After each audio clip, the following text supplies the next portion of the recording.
Bien, chicos, reciban un saludo del Colegio Basili. Y bueno, vamos a continuar hoy ya con nuestras clases del curso de Historia Universal. Seguimos hablando sobre la edad feudal. Vamos a seguir hablando sobre la edad feudal. Bien, y hoy día nos toca hablar sobre el Sacro Imperio Romano Germánico, más conocido por sus siglas, CIRC. Bien, bien, chicos, vamos a ver cómo surge este gran imperio, ¿no? Que tiene su predecesor en el Imperio Franco o en el Imperio de Carlomagno. Bien, bien, chicos, empecemos viendo un poco los antecedentes del CIRC. Bueno, sus antecedentes vamos a verlo todavía en el Tratado de Verdún, ¿no? Cuando en el año 843 lo que queda del Imperio Carolingio va a ser dividido entre los nietos de Carlomagno, ¿no? La parte que le va a tocar a Luis el Germánico, en esa zona donde está acá señalada, se va a establecer el reino de Germania, ¿no? Que va a ser gobernado por los descendientes de Luis el Germano hasta el año 911, donde muere el último rey carolingio, Luis IV, el niño. Bien, bien, chicos, este lugar, este sector, van a haber un grupo de ducados, ¿no? Ducados muy importantes como Lorena, Suabia, Sajonia, Franconia y Baviera.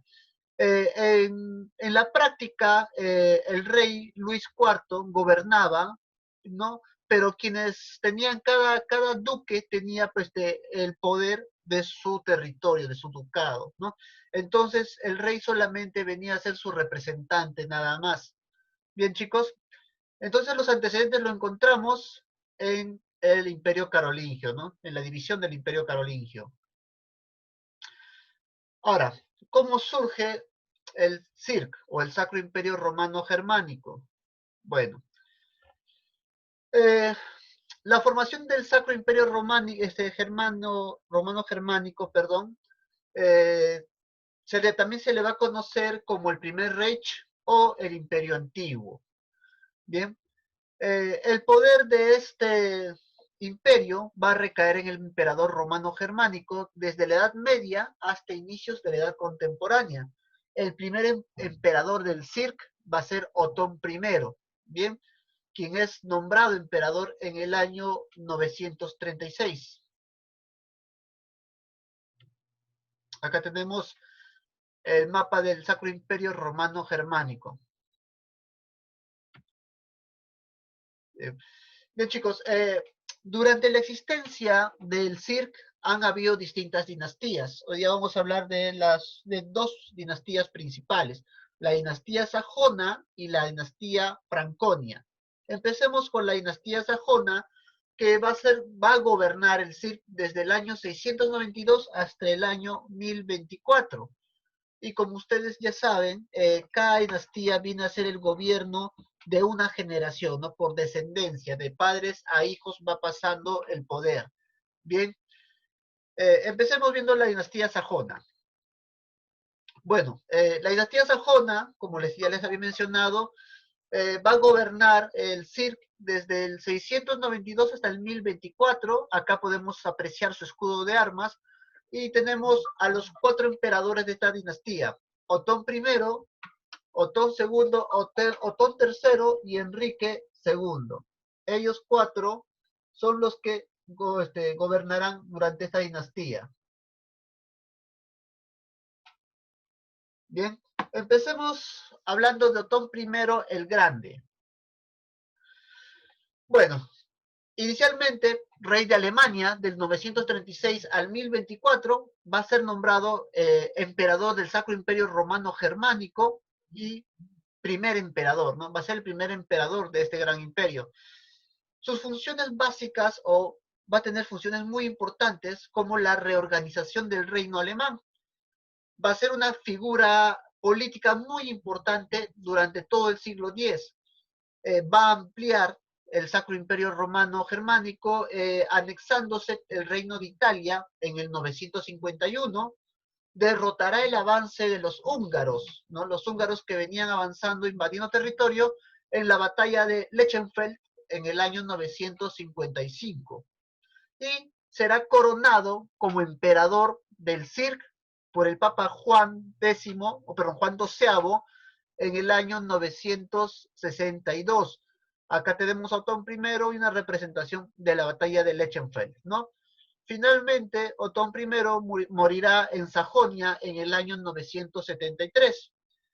¿Quién asumirá el gobierno del Sacro Imperio Romano Germánico? Lo asumirá su hijo, Otón II el Rojo. Bien, será rey de Alemania e Italia durante los años 961 y 983. Sube al trono con 18 años a la muerte de su padre Otón I en el año 973, ¿no? En una incursión hacia Italia meridional, cuando va tratando de sumar más territorios a su imperio, se va a encontrar con los musulmanes y va a tener un enfrentamiento directo que va a terminar en una derrota aplastante contra él, ¿no? Finalmente, en su retirada, morirá en Roma en diciembre del 983 con 28 años de edad. Bien, a la muerte de Otón II deja a su hijo, que tan solo tenía 3 años, que lo reemplazará en la corona, bien, y se le conocerá como Otón III. Bien, como lo había mencionado, Otón III solo tenía 3 años cuando su padre murió, pero como él tenía tan solo 3 años no podía gobernar el Sacro Imperio Romano Germánico, por lo tanto su madre, Teofanía, tomará la regencia. ¿Qué quiere decir la regencia? Que tomará el gobierno temporalmente hasta que su hijo cumpla la edad suficiente para gobernar, ¿no? Ella tendrá la regencia hasta su muerte en el año 991, cuando muere con 35 años de edad. Al fallecer ella, la regencia va a pasar a la emperatriz Adelaida, o sea, la abuela de Otón III. Bien, ella será la regente hasta que Otón III cumple los 16 años y toma el trono. Cuando Otón III es rey del Sacro Imperio Romano Germánico, nombrará a su sobrino como nuevo papa con el título de Gregorio V, que será el primer papa alemán, ¿no?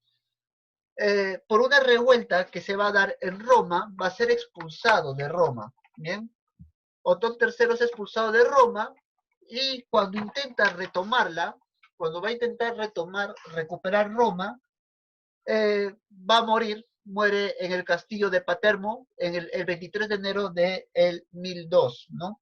Entonces, Otón III muere de esa manera. Bien, ahora, ¿quién reemplazará a Otón III? Lo va a reemplazar Enrique II, el Santo. Bien, ¿por qué se caracterizó el gobierno de Enrique II? Primero, va a ser el último monarca de la dinastía sajona y va a ser un personaje muy importante para la historia de la evolución de la Iglesia Católica, porque él apoyó mucho a la Iglesia Católica. Es más, por esa razón la Iglesia Católica lo canoniza, por eso se le conoce como Enrique II el Santo. Bien, cuando Enrique II fallece en 1024 sin tener hijos, con él muere la dinastía sajona, ¿no? Y surgirá una nueva dinastía. ¿Qué dinastía será? La dinastía Franconia, que gobernará el Cirque del 1024 al 1138. Bien, acá tenemos el escudo de armas de la dinastía Franconia, y de esta dinastía también tendrá 4 gobernantes: Conrado II, Enrique III, Enrique IV y Enrique V. Bien, vayamos con Conrado II. Él va a gobernar el Sacro Imperio Romano Germánico del 1024 al 1039, ¿no? Este emperador se va a caracterizar porque se va a enfrentar con los grandes señores feudales y con el clero. ¿Por qué razón? Porque él se sustituye las funciones del clero. El clero tenía funciones administrativas, ¿no? Él decide quitarle esas funciones al clero, y cuando hablamos del clero estamos hablando de la iglesia, y se lo va a dar a funcionarios civiles, ¿no? ¿Por qué, chicos? ¿Por qué se daba esto? Porque durante la edad feudal había mucha competencia entre el clero y la corona por el poder, porque en esta época la Iglesia Católica tiene mucho poder político, mucha influencia, ¿no? Por esa razón es que Conrado II se enfrenta al clero, ¿bien? Al intercambiar las funciones administrativas que tenía la Iglesia por funcionarios civiles. Pero en el 1039 cae enfermo de gota y muere en Utrecht.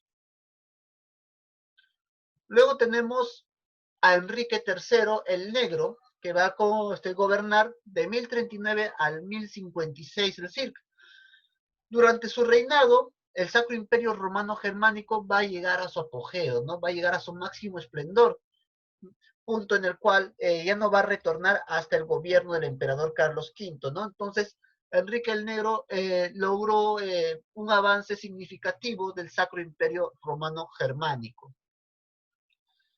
Luego tenemos a Enrique IV, que va a gobernar del 1056 al 1105, ¿no?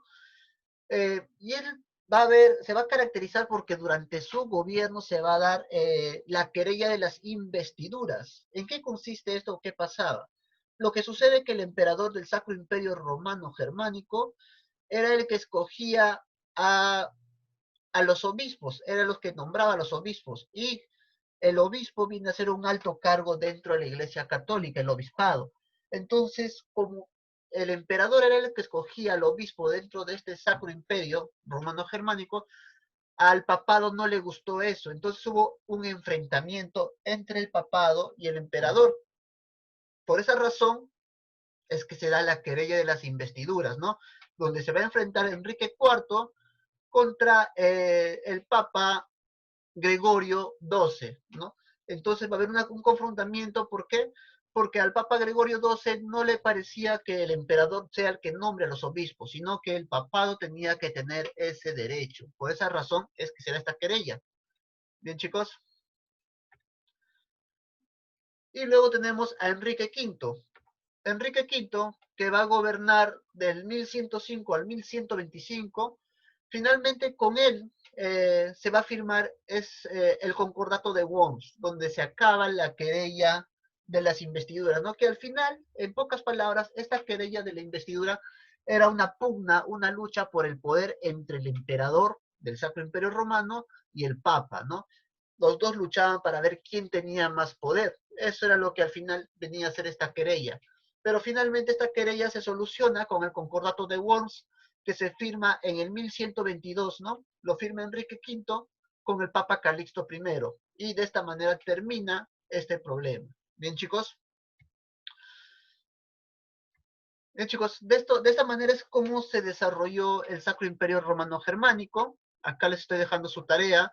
Van a desarrollar las páginas 144 a 146 y dibujar o pegar el tema. Bien, cualquier duda o pregunta que tengan, vamos a estar solucionándolo ya en la asesoría. Y caso contrario, me pueden hacer llegar sus dudas por vías del WhatsApp. Bien, chicos, la tarea, como ya saben, tienen para entregarlo hasta las 5 de la tarde y máximo yo les estoy una prórroga de 15 minutos, hasta las 5:15. Bien, bueno chicos, gracias por su atención y hasta la siguiente clase.